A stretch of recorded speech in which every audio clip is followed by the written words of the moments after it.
비유는 너무나 잘 알고 유명한 이 비유의 말씀입니다.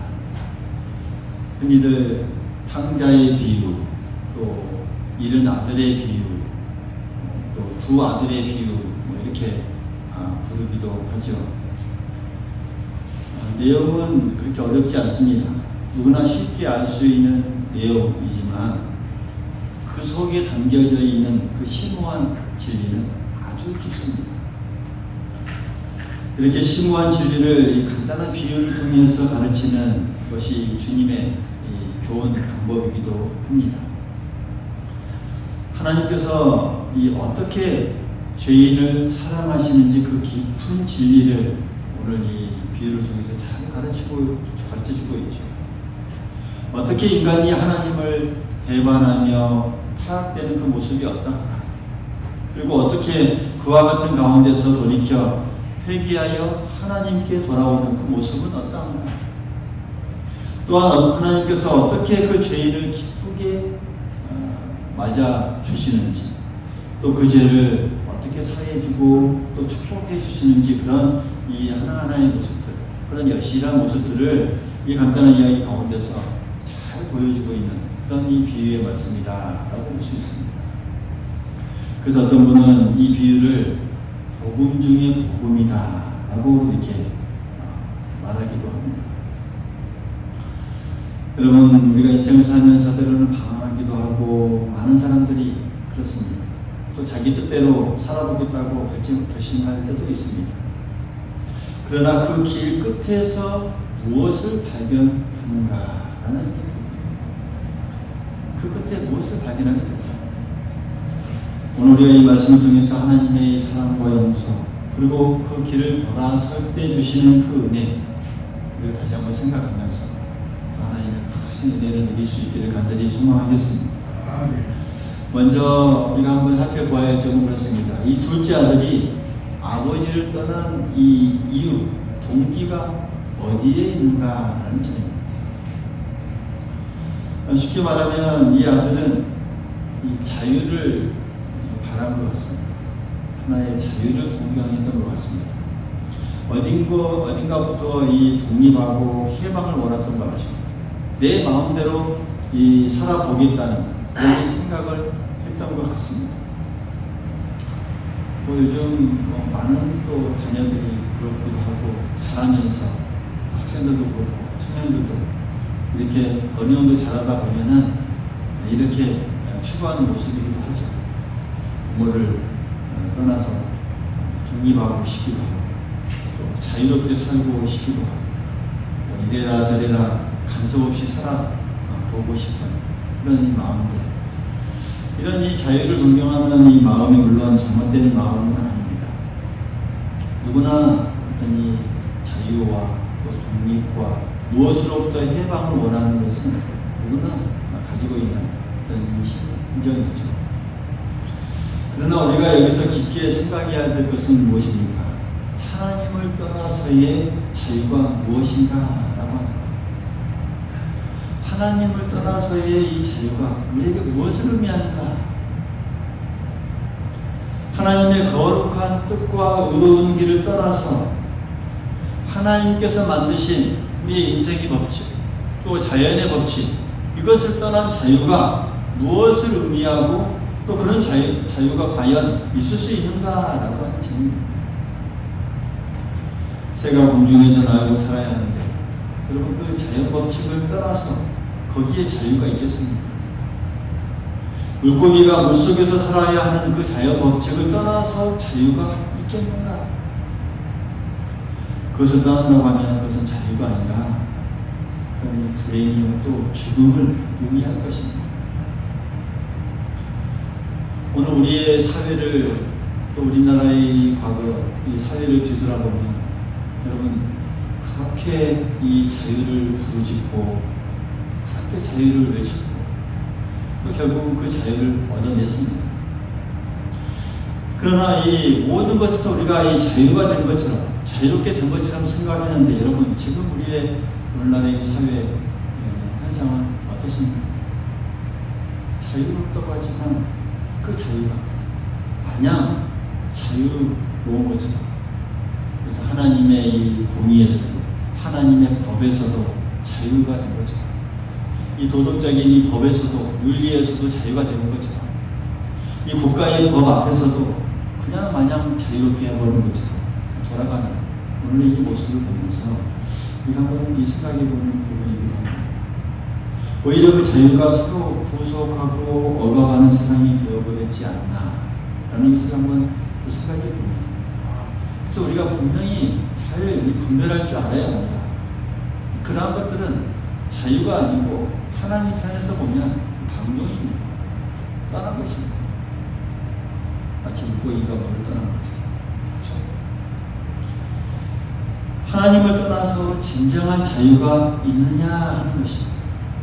여러분 그렇지 않습니다. 하나님의 법, 하나님의 공의를 떠나서는 그건 자유가 그때부터는 자유가 아니다라는 사실이죠. 진정한 자유는 하나님의 경륜과 법 아래에서만 있는 것입니다. 이 국민의 자유도 이 국가의 법률을 지키는 것 안에서만 누릴 수 있는 그런 자유가 되어야 하는 것이죠. 그래서 잘 분별할 줄 알아야 합니다. 오늘 이 둘째 아들이 하나님을 떠나서 자유를 향한 결과가 무엇인가? 오늘 그 본문을 통해서 잘 볼 수가 있죠. 어떻게 되었습니까? 부모에게서 이 자기에게 오는 이 재산을 모두 청구합니다. 그 다음 재산을 받아서 먼 나라로 갑니다. 그 다음 그 재산을 가지고 허랑방탕하게 다 낭비해버렸다라고 오늘 이 비유는 가르치고 있죠. 물론 자유가 있으니까 물론 청구도 할 수 있습니다. 자유가 있으니까 또 물론 먼 나라로 갈 수 있습니다. 또 자유가 있으니까 허랑방탕하게 쓸 수가 있습니다. 이러한 이 상황들 결과들을 우리가 보면서 오늘 우리가 다시 말씀으로 들어가면서 이거 하나하나 거기에 주시는 의미가 무엇인가, 주님께서 거기에 하나하나 주시는 의미들을 우리가 한번 살펴보고자 합니다. 먼저 이 재산을 부모에게서 요구하죠. 그렇죠? 오늘 말씀에 보면 이 재산이 의미하는 것이 무엇인가 라는 점이죠. 여러분 이 재산은 하나님께서 우리에게 주신 이 영적인 또 육적인 이 정신적인 모든 것을 다 포함합니다. 이게 우리의 재산입니다. 할렐루야. 다시 말하면 어떤 육적으로 우리가 가지고 있는 어떤 이 물질적인 것, 또 우리의 어떤 이 능력들, 또 우리가 가지고 있는 어떤 건강, 또 힘들 다 포함할 수 있죠. 또 정신적인 것도 마찬가지입니다. 우리가 생각하는 것, 사고력, 지력, 또 감정, 의지, 또 영적으로 보면 우리에게 주신 이 성품들, 달란트들, 모든 은사, 이 모든 것들을 다 포함합니다. 그러니까 이런 지적인, 육적인, 영적인 이 모든 것 하나님께서 우리에게 주신 재산입니다. 재산. 근데 이 재산을 가지고 달라해서 멀리 가서 마음대로 사용하려고 했던 것이죠. 그런 의미를 볼 수가 있고, 또 재산을 가지고 어디로 갑니까? 오늘 말씀입니다. 어디로 갑니까? 먼 나라로 갑니다. 먼 나라가 의미하는 것이 무엇일까요? 13절에 있죠. 먼 나라. 영적인 세계를 생각하면 이 나라는 둘밖에 없습니다. 어떤 나라입니까? 하나님께 속한 하나님의 나라와 하나님을 벗어난 나라. 사단에 속한 나라이죠. 사단이 지배하는 나라죠. 선이 지배하고 악이 지배하는 그 나라. 여기서 먼 나라는 이 사단이 지배하는 그 나라를 의미합니다. 멀다고 하는 것, 하나님의 영역을 넘어섰다는 겁니다. 넘어선 먼 나라. 우리가 하나님의 영역을 떠나면 그때부터는 하나님에 속하지 않는 그 나라에 들어서게 될 것이죠. 다시 말씀드리면 사단이 지배하는 그 영역에 들어선 것입니다. 이 아들이 이와 같이 먼 나라, 사단이 지배하는 나라로 갔다라는 것을 의미합니다. 또한 거기서 이어지는 말씀을 보면 거기서 허랑방탕하게 살았다라고 하는 것인데, 이 의미는 이제 자기의 마음대로, 자기의 중심대로 하나님께서 주신 그 모든 이 재산, 재물을 다 사용해버렸고 욕심대로 자기의 본능대로 그 많던 재산을 다 사용하다 보니까 어느덧 없어졌다라는 그런 내용입니다. 이렇게 살다 보면 자기 마음대로, 자기의 생각대로, 본능대로 살다 보면 뭐 물질도 그렇거니와 그 무엇도 오래가지 못합니다. 건강도, 재산도, 사업도, 직업도 마찬가지입니다. 하나님에 떠나서는 마음대로 오래가지 못하고 이렇게 다 망할 뿐이다라는 것을 결국 가르쳐주고 있습니다. 그러니까 결국 세상의 즐거움은 이 잠깐뿐이라는 것이죠. 하나님이 주신 그 재산을 가지고 마음대로 허랑방탕하게 쓸 수 있습니다. 자유가 있습니다. 그러나 그것은 잠깐뿐이다라고 하는 것을 가르쳐줍니다. 그래서 이 아들은 마지막에는 다 없어지고 이제 궁핍만 남게 됩니다. 궁핍하게 됩니다. 그리고 나서 오늘 이어진 말씀을 보면 어디로 갑니까? 어디에 붙어서 삽니까? 15절에 보니까 어디에 붙어서 삽니까? 그 나라 어떤 백성의 집에 가서 어떤 백성에게 붙어 사니. 그러니까 어떤 이 백성의 집에 가서 이 붙어 살게 되었습니다. 여기서 그 나라의 백성은 무엇을 의미할까? 그러니까 하나님의 나라에서 벗어나 사단이 지배하는 나라의 백성이니까 그 사단이 지배하는 그 나라의 백성. 다시 말씀드리면 사단의 하수인 지배를 받는 그런 백성, 이제 붙어 산다라고 하니까 이 거기서 하나의 이 종노릇을 하는 그런 이 백성으로 전락해버리는 그런 내용을 담고 있습니다. 그런데 또 중요한 것은 그 나라의 사람에게 붙어서 무슨 일을 합니까? 그 사람이 돼지치는 일을 하죠. 돼지치는 일을 하게 시킵니다. 당시 이 유대 사람들은 이 돼지고기는 부정하다 해서 절대로 먹지 않는 음식 중에 하나입니다. 그러니까 아브라함의 자손으로 이 돼지를 그런 이 친다고 하는 것은 정말 수치에 가까운 그런 일을 하고 있다라는 것이죠. 그 나라, 다른 나라에 가서 이 수치에 가까운 일을 하게 되는 그런 일이 겪습니다. 하나님을 떠난 삶의 이 모습을 잘 보여주고 있습니다. 그리고 마지막에는 이 먹을 것이 완전히 다 없어집니다. 완전히 하나도 없어집니다. 어느 정도, 뭘 먹을 정도까지 됩니까? 이 돼지가 먹는 쥐엄 열매를 먹을 정도. 근데 그것도 또한 먹고자 했으나 그것도 없어서 굶게 되는 그런 상황이 벌어집니다. 왜요? 그 나라는 흉년이 들었습니다. 오늘 말씀 보니까 흉년이 들었죠. 그러니까 그 나라, 하나님을 벗어난 나라에는 언제나 이렇게 흉년이 드는 나라가 될 수밖에 없다라는 것이고, 또 하나님을 벗어난 나라에는 이렇게 언제나 그 영혼이 굶주릴 수밖에 없다라는 것을 가르쳐주고 있습니다. 여러분 한번 보십시오. 하나님을 떠나서 자유를 찾는다고 찾아온 이 둘째 아들의 이 마지막이 어떻게 되는가? 자유를 찾아갔더니 결국은 어떻습니까? 죄의 종이 되고 말았습니다. 잘 살 것 같아서 떠나갔더니 결국은 정말 이 돼지 먹는 열매를 먹을 수밖에 없는 그런 상황이 자신 앞에 놓여졌다라고 하는 사실이죠. 친구가 많고 동무가 많은 것 같으나 이제는 다 뿔뿔이 흩어지고 자기 홀로 외로운 나라에 남았습니다. 굳이 종무가 있다고 하면 돼지밖에 없죠. 지금 큰 소망과 기대를 하고 이런 먼 나라를 가기는 같지만 결국 절망과 공포와 사망과 위협스러운 그런 이 상황에 처해 있다는 그런 상황을 우리가 볼 수가 있습니다. 여러분, 바로 이것이 하나님을 떠나는 우리 인간들의 모습입니다. 할렐루야.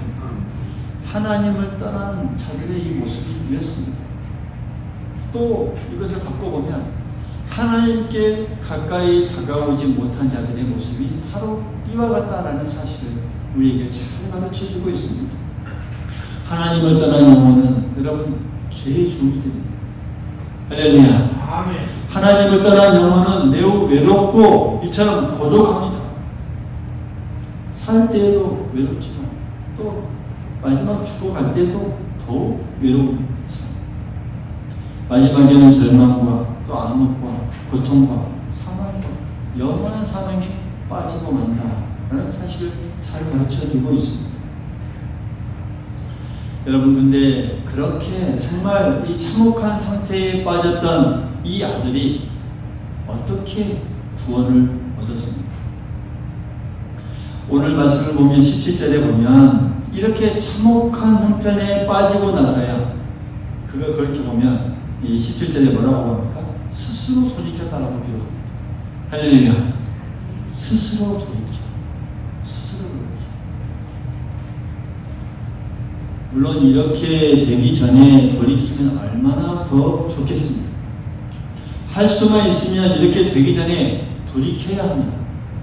근데 여기서 이 스스로 돌이키는 이 상황, 분명 이 성령께서 그에게 깨우침을 주셨기 때문에 가능합니다. 이전에 아버지를 알았기 때문에. 그 전에 돌이킬 수 있었으면 좋겠지만, 그러나 이렇게 된 다음에서라도 돌이키게 된 것은 정말 축복이고 얼마나 좋은 이 상황입니다. 이 돌이킨다라는 이 단어를 이 원어로 번역하면 이런 의미가 있습니다. 자기 자신에게 돌아왔다라는 의미입니다. 할렐루야. 자기 자신에게 돌아왔다. 그러니까 우리가 흔히 하는 말로는 제정신이 아니었다가 제정신으로 돌아왔다. 그런 의미입니다. 그러니까 지금까지는 딴 정신에 미쳐 살아갔습니다. 정신이, 우리가 흔히 하는 말로 뭐 다른 행동을 하면 할 때 정신이 나갔다라고 우리가 표현하기도 하지만 그 의미에 정신이 나가버렸습니다. 제정신이 아닌 그런 상황이죠. 그러다가 이렇게 참혹한 형편이 되고 나서야 어때요? 자기 정신, 제정신이 돌아왔습니다. 제정신이 돌아와서 제일 먼저 생각한 것이 무엇입니까? 이 아들이 제일 먼저 뭘 생각했습니까? 따라해보면 아버지의 집. 정신이 돌아와 보니까 뭘 먼저 생각했어요? 아버지의 집. 내 아버지의 집에는 양식이 풍족하고 먹을 것이 많은데 이걸 생각합니다. 여러분, 하나님 아버지를 우리가 생각해 보십시오. 여러분, 우리가 믿는 하나님, 우리가 아는 하나님 아버지에게는 모든 것이 풍족합니다. 믿습니까? 은혜가 풍족합니다. 여러분, 사랑이 풍부합니다. 긍휼과 자비가 풍부하고요, 생명이 풍부하고 화평과 은혜가 풍부합니다. 풍부한 이 하나님의 집을 기억하시길 바라겠습니다. 하나님의 집을 기억하시길 바라겠습니다. 그런데 이 아들이 자기 자신을 돌아보니 어떻습니까? 헐벗었습니다. 굶게 되었습니다. 굶어 죽게 되었습니다. 그리고 지금 종이 되어 있는 그런 상황입니다. 고독하고 절망에 빠진 상황이고 암흑 속에 헤매는 그런 상황입니다. 하나님을 떠난 영혼은 이와 같은 형편이 될 수밖에 없습니다. 세상의 즐거움이 아무리 좋고 즐겁다 해도 그것은 잠시 일시적인 것이요, 결국 그 앞에 놓인 상황은 돼지가 먹는 열매를 주워 먹을 수 있는 그런 상황이 지나지 않는다라는 것을 우리에게 잘 보여주고 있습니다. 그러면서 그 아들은 이렇게 생각합니다. 이제라도 아버지께 돌아가겠다. 아버지 앞에 가서 내가 감히 아버지의 아들이라고 불러달라고는 못할지라도 품꾼의 하나라고는 불러달라고 할 수 있지 않겠는가, 이런 생각을 합니다. 그리고 오늘 20절 말씀처럼 일어나서 아버지에게로 돌아갑니다. 아버지에게로 돌아갑니다. 그 자리에서 곧 일어나서 아버지로 바로 돌아갑니다. 주저하거나 뒤로 돌아보거나 했다는 내용은 없습니다. 뭐 자기의 그 주인에게 가서 갔다 오겠습니다 말하고 상의했다는 내용도 없습니다.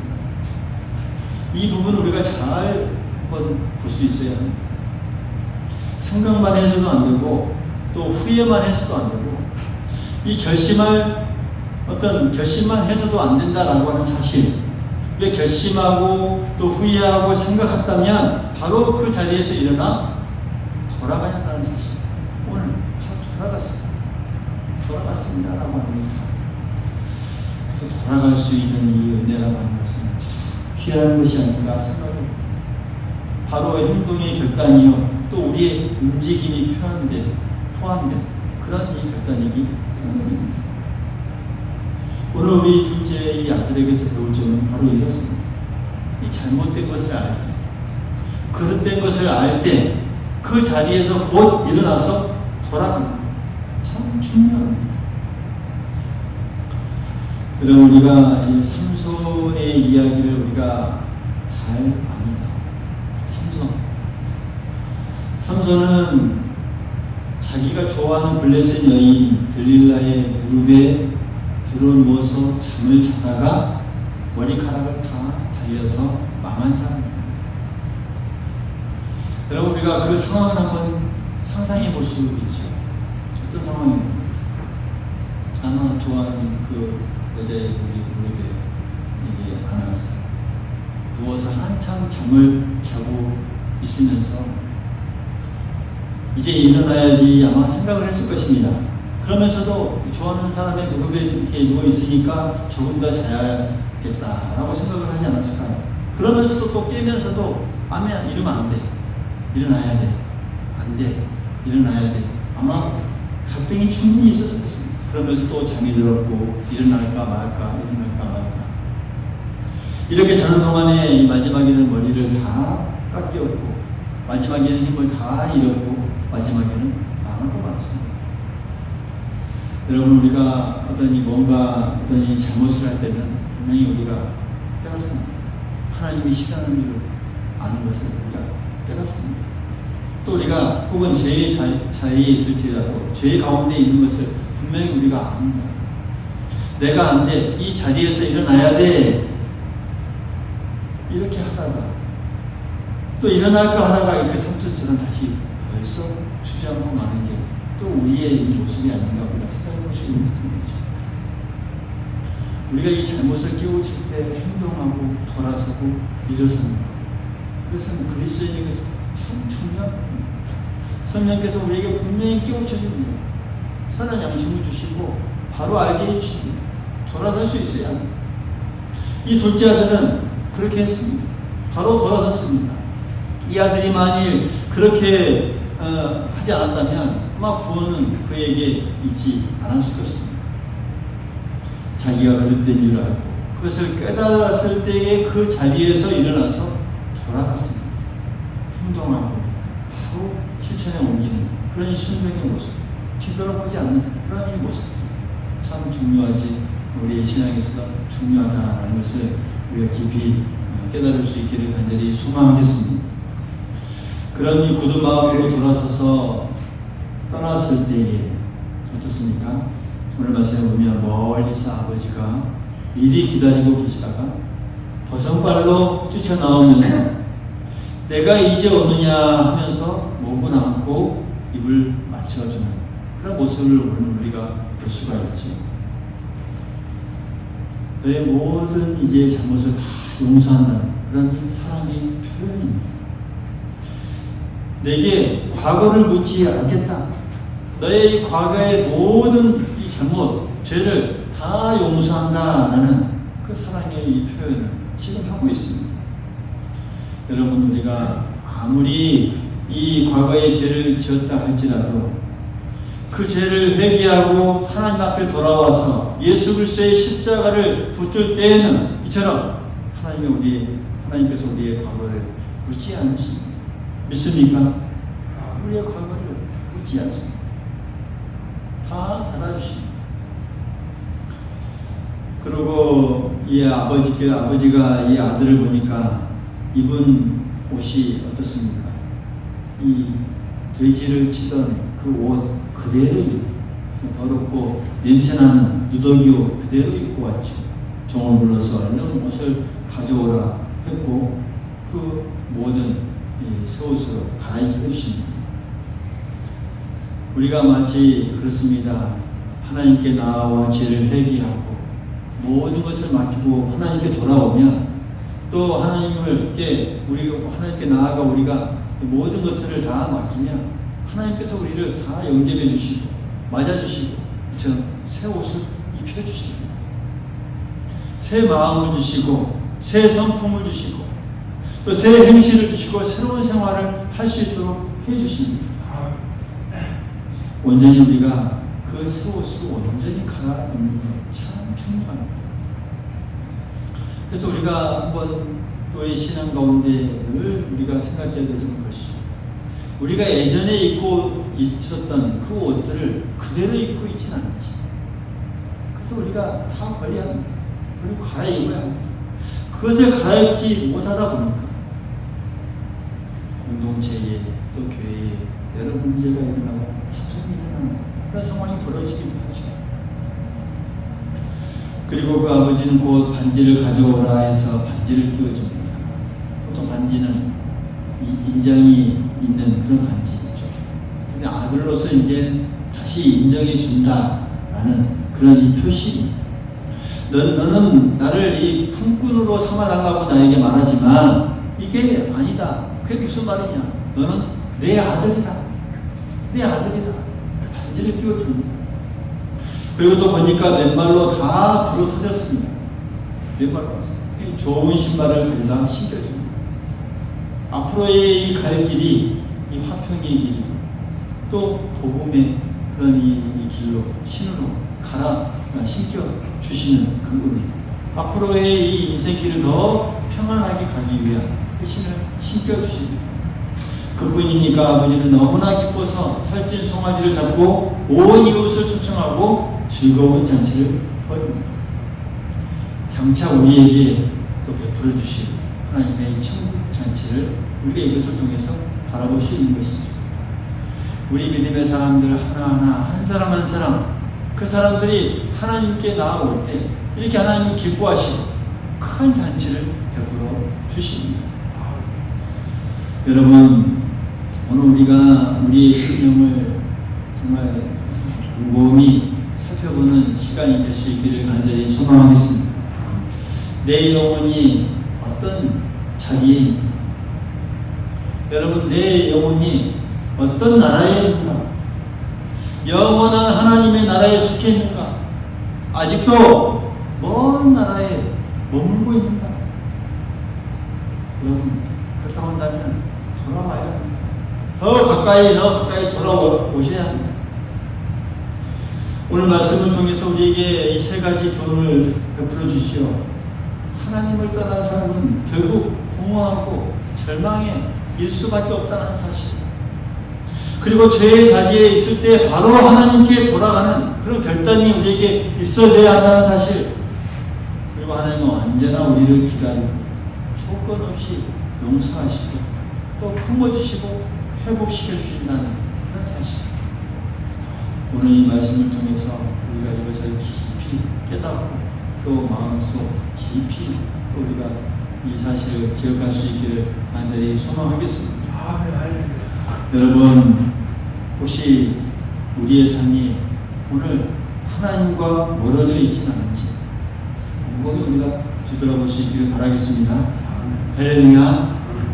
내 삶, 신앙, 또 말씀에 있어서 내가 하나님과 멀어져 있지 않은지, 혹시 하나님 없이도 내가 잘 살 수 있다 이런 생각이 조금이라도 우리가 하고 있지는 않은지, 오늘 시간 이 둘째 아들처럼 다시 결단하고 다시 하나님께 돌아갈 수 있기를 간절히 소망하겠습니다.